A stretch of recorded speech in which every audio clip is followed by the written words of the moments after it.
News came fast. The sky was still a bright red on the news feeds. Anchors did not have time to breathe. The message was blunt and short. Humans are not extinct. Then a live feed cut in. A long line of ships slid out of warp right into a quiet star lane. They were human ships. They were real. The first frames of the broadcast were shaky. A junior reporter on a cargo hauler had pointed her personal camera at the sky. What she saw made galactic history. The ships were not sleek. They were not uniform. They were a jumble of shapes and sizes. A motley collection that screamed survival, not conquest. For a long time, the galaxy had a story. Humans had died out. The tale grew from old notes and broken records. Some species took it as truth. Museums had exhibits about early human myths. Children learned that humans were a lost race. The story was comforting to some. It was a lesson in cosmic fragility. The living subjects had just arrived. Human ships do not hide. They shine bright. Lights blinked on scarred hulls. Banners showed symbols no one had seen in centuries. Why were humans thought gone? Old wars, plagues, a long, deep silence. Human records were scattered across dead systems. The Great Collapse pushed humans from core systems. Their homeworlds had been damaged beyond easy repair. Some said they split into small nomadic groups. Others whispered they retreated to a hidden system to die in peace. No one had a full answer. The truth now came from the fleet itself, a living archive of a history thought finished. The silence was not an ending. It was a long, painful breath.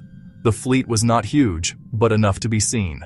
Old freighters with patchwork hulls, repurposed cruisers with greenhouse domes. They had masts, flags, and names painted by hand. Wanderer's Hope, Second Chance, Stubborn Mule. Metal was repaired with bolts and tape. Solar sails hung like well-mended cloth. This was a migrating city. Homes that traveled at warp speed. Warp drives were smooth and strong. Their energy signatures were unlike anything in the Compact's database. Sensors hummed with an unfamiliar efficiency. Old engines, software written last week by a teenager in a cramped cabin. They learned to make things last, to innovate for survival. They ran where no one looked. Forgotten corners, stellar graveyards, uncharted nebulae, colonies under rogue planet ice, deep caves in wandering asteroids, cloaked scouts. They kept radio signatures quiet, grew food in spinning drums, learned a patience born from having no other choice. The fleet did not come empty. It brought people, old men, young women, engineers with lines from long nights at consoles, children who only knew stories of green fields. They came with hand tools and packets of seeds, digital books and worn family pictures. They carried songs and bad jokes, small hand-sewn flags, good luck tokens from spent casings, polished stones. They had a hunger to talk, to connect. Their language sounded full, rough and funny to many alien ears, old dialects peppered with new space slang. But they had translators. They learned fast, from a wry, knowing smirk to a wide, open-mouthed grin. They bartered a story for a spare part, a song for a meal, and wanted to hear yours too. The first official meeting was tense. The Compact sent its best, flanked by polished guards and distant patrols. Leaders asked for proof, genetic verification. He was no king or admiral, called the fleet captain. A faded coat, a bright stitched tree on his chest, a voice like gravel. They lived in the shells of dead megastructures, storms that chewed engines, and brief sunshine through a viewport. He spoke of loss. Some had died, many more had lived.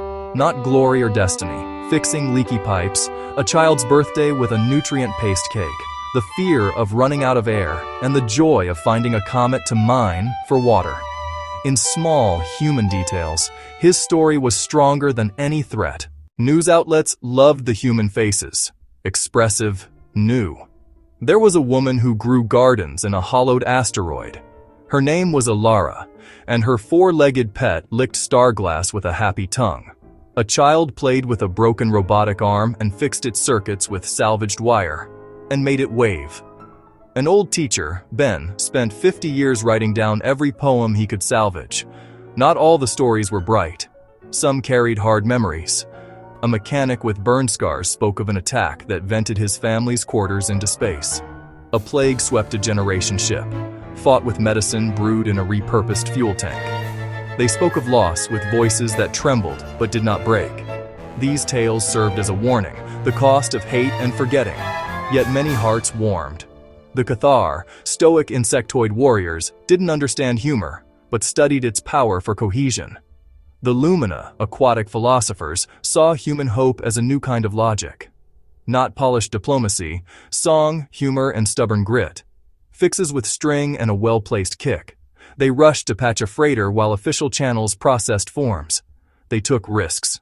Some leaders worried the unpredictable humans might upset a careful balance. Humans were a variable no one had planned for.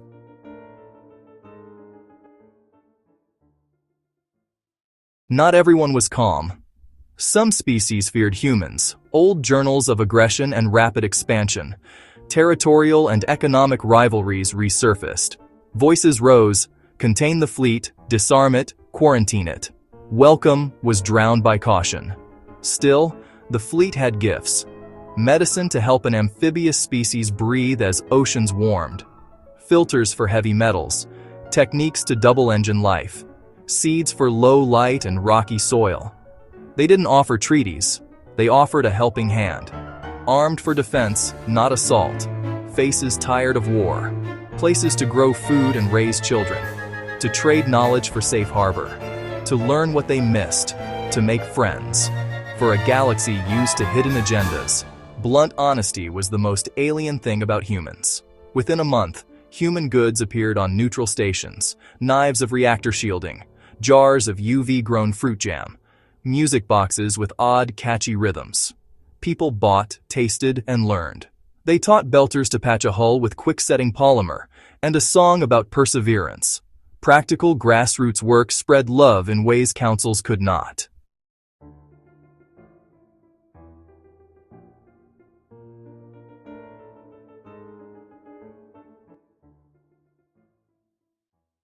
The Compact had to decide fast. Welcome the fleet, or lock it down. Trade lanes and land rights on uninhabited worlds. These questions needed law, talk, committees, subcommittees. The humans asked for time, safe ports for repairs, and honest trade. In a bold move, the fleet captain offered his own ship in orbit, unarmed, as a show of good faith. The signal carried farther than the chamber. Long-lost or marginalized species listened. If the extinct returned, maybe others could too. Old archives were dusted off. Uncharted maps glowed with new hope. Yet risk did not vanish. Aggressive fleets at borders, raiders circling, corporations eyeing warp tech. The fleet captain knew the galaxy could be cruel. He asked for allies, offering engineers for tense borders, escorts for small trade routes, neighbors who'd stand together. The truth was simple. Humans made new friends. They made new enemies. They told their story like a bright light in a dusty room. They did not ask to rule. They asked, simply, to belong. First contact was loud, messy, bright, very human. The fleet came out of the dark, alive, no longer hiding. The status quo was broken. The galaxy had to change now. It would not be the same.